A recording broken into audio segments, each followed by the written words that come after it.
Hello, good evening students. Today's transcription number back of 227 on the speed of 100 words per minute. Start.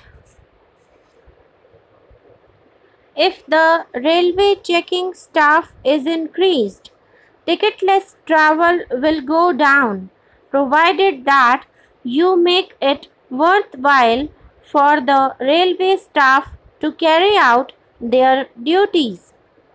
I say that some reward should be given to those members of the checking staff who successfully launch prosecutions against ticketless travelers.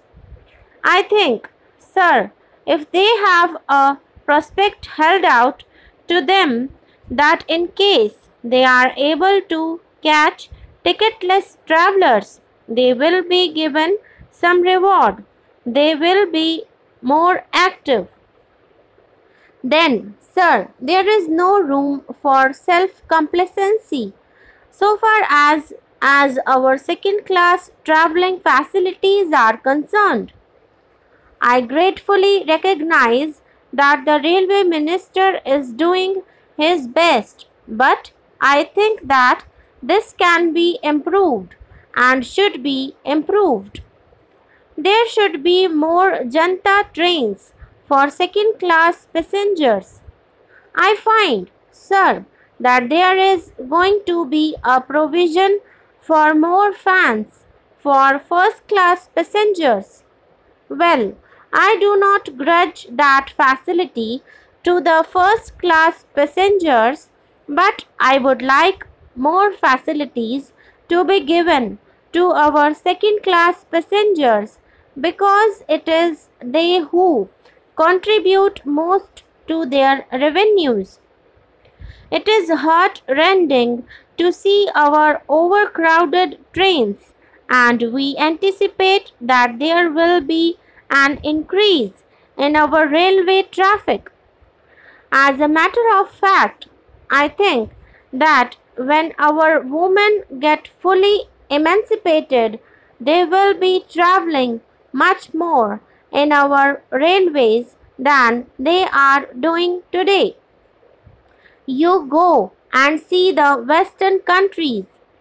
There you find that the greater number of passengers are represented by women. It is not so in this country. I would say one or two words about catering in our railways. I am not one of those who wish to be very critical of catering. I think the standard of catering is not bad.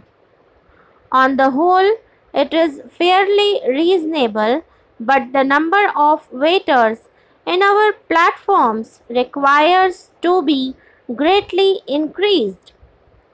I myself had ordered dinner at Delhi station and had gone without food. It is because the waiter is not able to bring food in time. This has happened several times. This needs to be looked into. At one time, we used to have a number of waiters running all over a station. That is not so now. The number has gone down. If the air-conditioned travelers and the first-class passengers find it difficult to get food, much worse must be the case with the second-class passengers. A complaint which I have often heard from many second-class passengers and many people of moderate income is that the charge per kg of luggage is too high.